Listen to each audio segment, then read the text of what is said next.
I was mesmerized with since I was a child. Like many of you, I like construction, mechanical things, and mathematics. I'm sure many of us share the same love. And astronomy was my hobby. And I acquired the habit of visiting museums, and especially the National Archaeological Museum that is very close to my house. And there, I always wonder at the end of the journey where this instrument was at the time, how on earth humans, at a time we have no telescopes, let alone spacecraft, could have ever constructed an instrument with gears sometime around the 2nd century BC. This is what we believed since then. And how they really conceived to construct such an instrument. An automaton, a computer really. And much later, with colleagues from the University of Thessaloniki and the University of Wales at Cardiff, we established a team, and finally we managed to study it, and we continually study during the last 13 years or so the internal structure of the instrument that was for many centuries, probably 21 centuries, in that place in a very small island in the sea. It was inside a huge shipwreck, probably much more than 45 meters long and around 10 to 14 wide. It was a floating museum, really, one of several thousand similar vessels that the Romans took from Greece over the years, and they are now in the museums there. And this good god of Greece, Poseidon, Neptune, sank the ship and kept everything for us till in 1900 some sponge divers discovered it. And it really, as this beautiful cartoon says, the bits and the bytes of your computer or of your telephone really have their roots inside this mechanism. And we managed with this group of people to study it with a very good instrument constructed by X-Tech Systems, now part of Nikon Metrology at Oxford. We managed to have excellent computer tomographies that enabled us to have almost 1 terabyte of data of the internal structure of the instrument. And we still find new things in this 1 terabyte of data with appropriate mathematics, of course, and thinking and knowledge and experience that we already have, and also digging in ancient Greek texts where we realize that there are descriptions of several similar instruments that are even called, these instruments, tablets. You don't believe that, but in Greek it is called, of course, in Greek, pinakidion, and pinakidion means little table, so really tablet. And, well, I will not go through all this Greek that we see But it seems that there were several around. And studying all this, the computer tomographies and the ancient texts and three-dimensional photographs as well that we have obtained, we know now that it is a very complicated automaton constructed with gears, very carefully designed and cut. The metallurgy is really brilliant. Imagine that they even use lead for lubrication of these gears that are made, of course, of copper and a bit of tin, and the tin varies from one part to the other to do the appropriate job of that part of the instrument. So, over the years, I realized that this is really, as the narrator said, the best example of not only Greek technology, and we could even say that it is a sort of nanotechnology, because every gear is cut to the minimum size that can work accurately and without bearings. Although, and this is not known, the Greeks had probably even 1,000 years before this instrument that has been constructed sometime between 150 and 100 BC, they had bearings, cylindrical and conical bearings, that they were used for their chariots. Really incredible. So, if you go to the museum, and you are very welcome to go, and if you like, we can have a group of us going there, and that I can show you locally this ancient instrument. If we go to the museum, we will see these three pieces. The largest one in the middle, in the largest one, we see this 13 centimeter in diameter wheel, that is the wheel of the sun. And to the left, we see some parts of two concentric rings.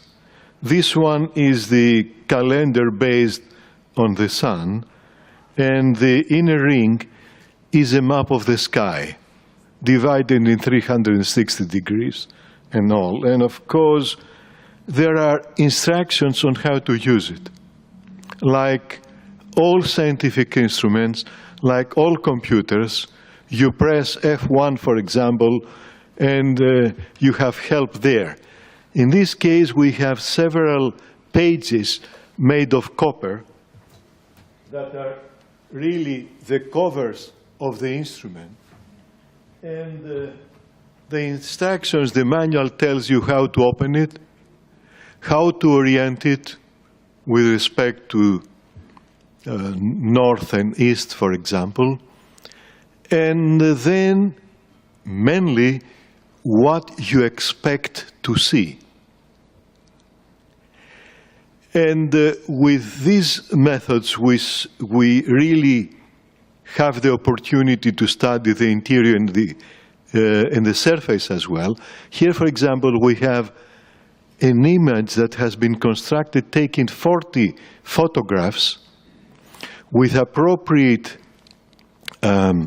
lights put around, and using very simple physics and polynomials, we take off the rust of the instrument without ever touching it, in fact, because this is not allowed for people like us that are not archaeologists.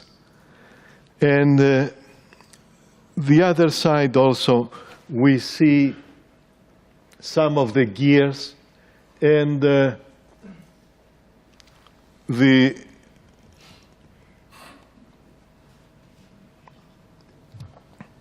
mechanism now we know that it is an advanced astronomical instrument with gears it works. The gears, it seems that at that time the Greeks realized that you can use to perform mathematical operations. And with this, they constructed this mechanical cosmos, a planetarium, that is, in fact, I believe, based on both what we find in the mechanism and, additionally, what we find in ancient texts. I am almost convinced that it was an astronomical clock. A clock with many pointers, with an appearance probably like this. So you have the moon and the sun, and these circular scales, instructions here and there. Well, these are the only ones we could find on this surface, but in fact there are many more that are still at the bottom of the sea, and more instructions in these covers.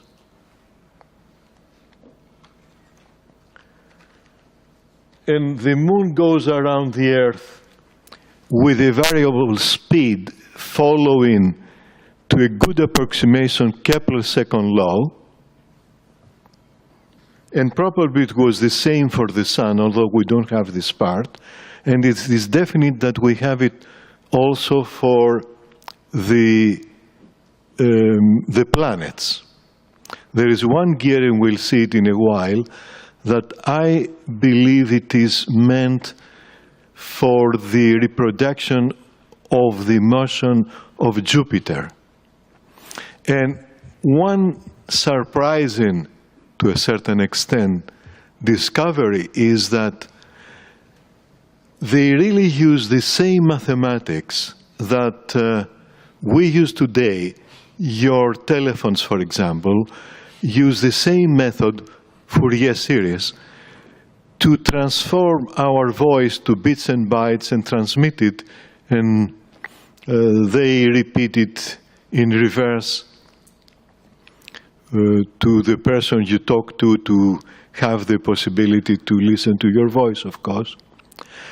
And here we have two terms of this type of series, two circular motions really, with sines and cosines, for the position of the moon that is here, and goes with this variable speed around the Earth. This was probably the biggest surprise at the very beginning that we had. And the other side has several dials and several calendars. There is, for example, a calendar for the Olympic Games and the other festivities that the Greeks had, which were not only athletics, but also poetic, rhetoric, theater, and athletics, as we all know. And this is a 4-year calendar. In fact, it is an 8-year calendar, because one period of 4 years of the Olympic Games lasts, well, at that time, 49 lunar months, and the next one is 50. So the complete period is 99 months, which is a very cozy calendar of these 8 years that puts in the scene of this calendar Venus as well, because Venus goes around the sun 5 times in this 8-year period. And I'm sure it is a prehistoric calendar that many nations used let's say in prehistoric Crete and all over Greece, I can imagine. We have some finds, but we don't have time to discuss it now. And it is even used by Christians till the 13th probably century. And also in Scandinavia, they have this 8-year calendar. We know this from history. And it has been replaced for the festivities, for the Christian festivities that Christian nations have, like Easter, for example, by another 19-year calendar that we have here, and a 76-year one that is over there. So you see, humans from prehistoric times till today use the same calendars that are based both on the sun and the moon, because these two celestial objects are the only ones that affect to a certain extent our lives. Well, no doubt the sun with the seasons and the daily motion. But prehistoric people already have a dependence from the moon because they hunt with the moon and they fish with the moon, and not only. So this is the reason we have this complex automaton that probably had an appearance of a very complicated Rococo-style clock that was really the taste of the people at the time. Since Alexander's time, I suppose, they acquired this Rococo-style love that continues in Roman times as well. So here is this calendar, another one, that gives prediction of the eclipses based on some periodicities. And here we have a reproduction of these motions of these calendars. This one is the 19-year calendar that we use presently for Easter, and it is a calendar developed in Athens at the time of Socrates and Plato. Meton is the astronomer, and in fact you can still visit his observatory today. Well, only the foundations you can see now. That is right in the middle of the ancient parliament that the Athenians had at the time of Socrates, and much later, of course. That is called Pnyx, just opposite Acropolis. And it is a Dorian calendar, Corinthian, and there are probably more than 1,000 Corinthian calendars all around the Mediterranean Sea and the Black Sea. And this particular one is from Epirus, northwestern Greece. Well, the two cities that had this calendar are now in Albania. But one is called Apollonia, and the other Vothroton, and they have exactly this calendar. We don't know why. Again, we have this sort of simulation, and here we have the eclipses. And according to Dr.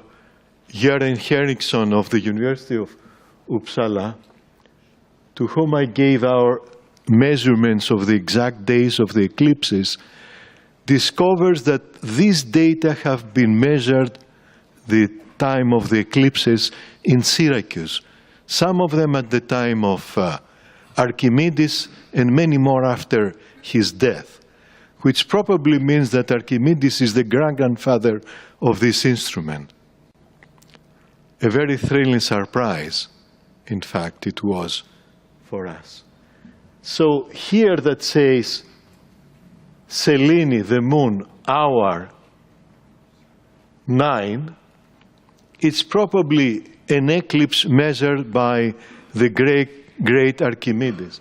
And the same applies for this Eta, Ilios, the sun, hour 9th again.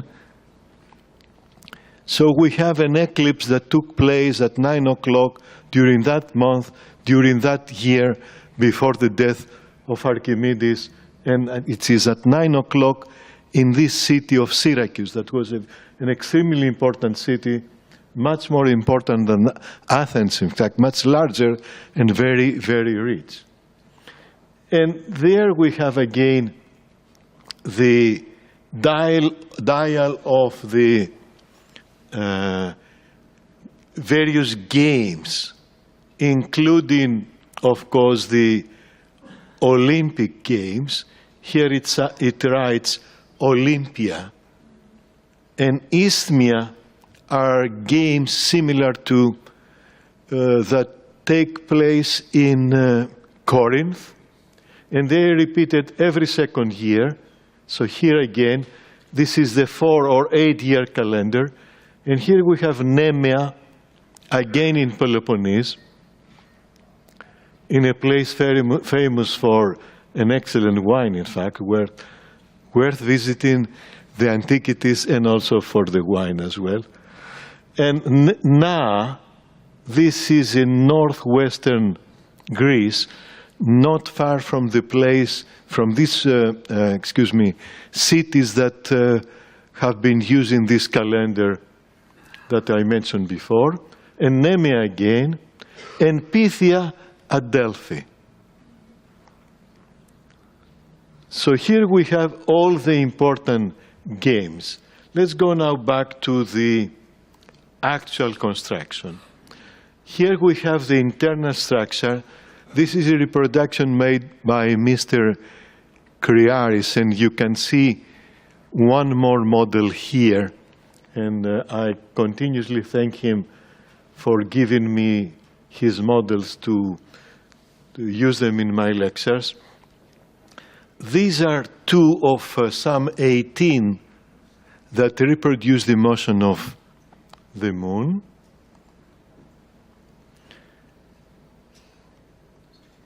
It is quite complicated, as you can see.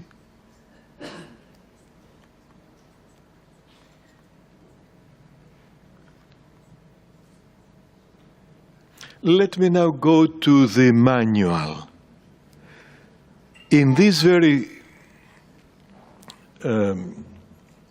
important part of the manual, we're very lucky to have what I call laws of physics they use to predict these natural phenomena, like eclipses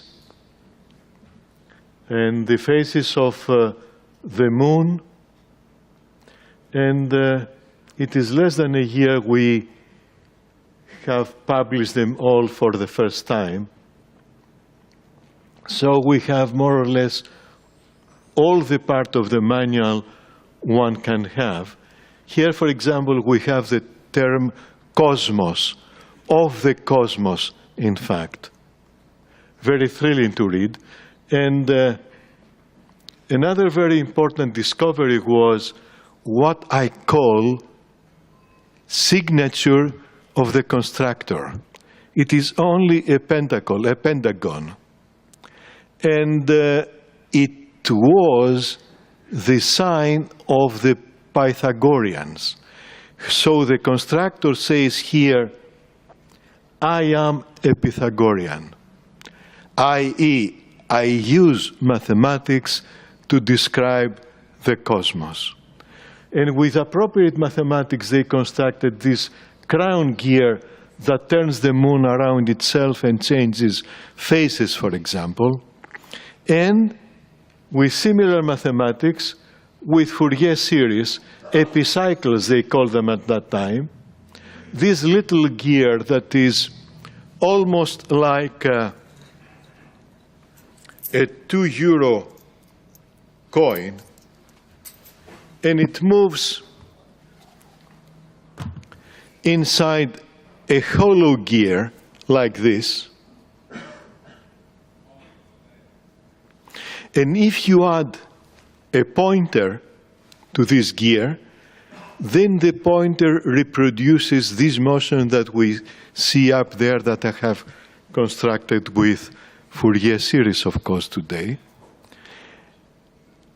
And with all this, I'm sure that we are all more or less convinced that it was a very complicated automaton, a real robot that in fact works with,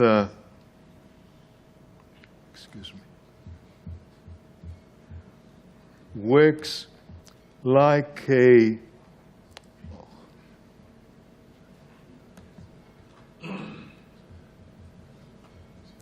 cuckoo clock.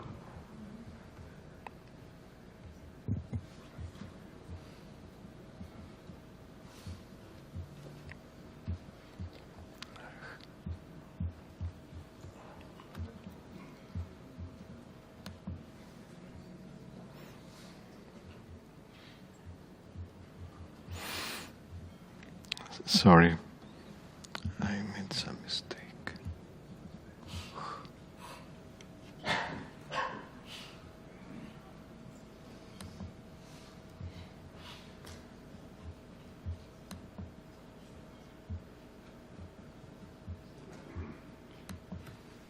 Sorry for the delay. So you have a regulator instead of a pendulum. Of course, it is less accurate, but still quite accurate. You have a floating point, a floating body made of cork, the ancient Greek books say, and you have a weight made of lead, then a little chain that goes around this pulley and a counterweight, again made of lead, and as the water drips in, the float goes up, the cork, and makes everything working. And with this, I stop here, and perhaps we have some time for a few questions. With pleasure. Thank you.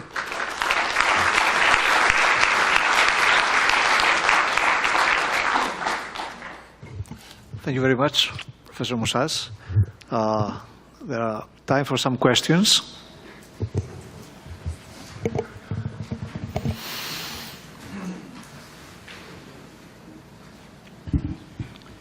Thank you very much. What a fascinating presentation.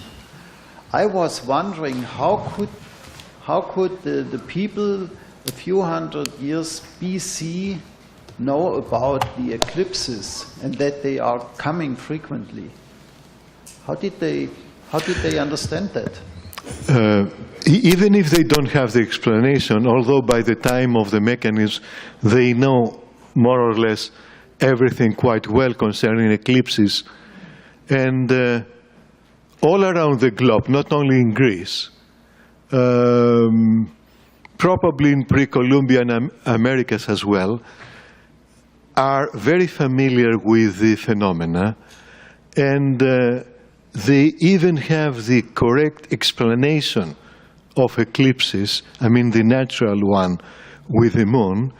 And Hipparchus, probably 50 years before the construction of this mechanism, uses trigonometry measuring the percentage of the coverage of the sun by the moon in two different places, in Byzantium and Alexandria, to measure the distance of the sun. And before him, Eratosthenes, we know all these experiments he performed to measure the radius of the Earth. But it is not known that he has measured quite accurately the distance to the sun. We don't know how. I have some hints, but we don't have the time. People already have very good astronomy in prehistoric times. And at the time of Plato, astronomy is quite advanced. And here we are around 150 BC or 100 BC. And the mathematics are also very advanced. Initially, they use, for the motion of the planets, what we call today spherical harmonics, something similar. But these cannot reproduce the changes of the magnitude of the planets. They don't simulate the distance variance. So they introduce Fourier series. They are already very advanced. And recently I have discovered, after measuring some ancient lenses, the focal distance and especially the quality of the image one can reproduce, I realized that in ancient texts they use at least a couple of mirrors, spherical mirrors, to have images of bodies, especially celestial bodies. I believe that they really use these mirrors to see comets. And that's how they realize that the stars are made of conglomerations of hot gases. Sorry for the short talk, but... Another question? Absolutely fascinating. I knew the Greeks were clever chaps. You've actually answered my question, because I was going to ask you whether or not there was any indication of the comet appearance and disappearance. Oh, there are very good descriptions. The best one by Aristotle, that are really referred to observations by Anaximander and probably Thales. And they understand that they are faults related to them. And in fact, Comet Halley passes at that time, and it seems that there are faults, very big ones, and they describe how it goes around, changing direction, because it ejects gases, they say. And that's how I believe that they understood, as I said before, that they are made of hot concentrations of hot gases. Can I have a final question? As far as I know, the excavation in Antikythera still goes on. So yes. Are you optimistic that you'll find more pieces of this device? This is a very important aspect, in fact. We're very glad that the archaeologists are back at the bottom of the sea of this very little Greek island called Antikythera, and are searching. They discover many things every now and then, and they have also discovered a piece that looks like a brick, slightly larger, that has 12 holes, conical holes, that I hypothesize, a working hypothesis, that it is a 12-valve system that perhaps every hour gives, through a pellet that falls, an act performed by a gimmick, by an automaton. So everybody understands that if it is, let's say, the first labor of the lion by Hercules, it is 1 o'clock, and so on. We have descriptions like this in ancient books. Yes, very important. Thank you. Thank you very much again for your presentation.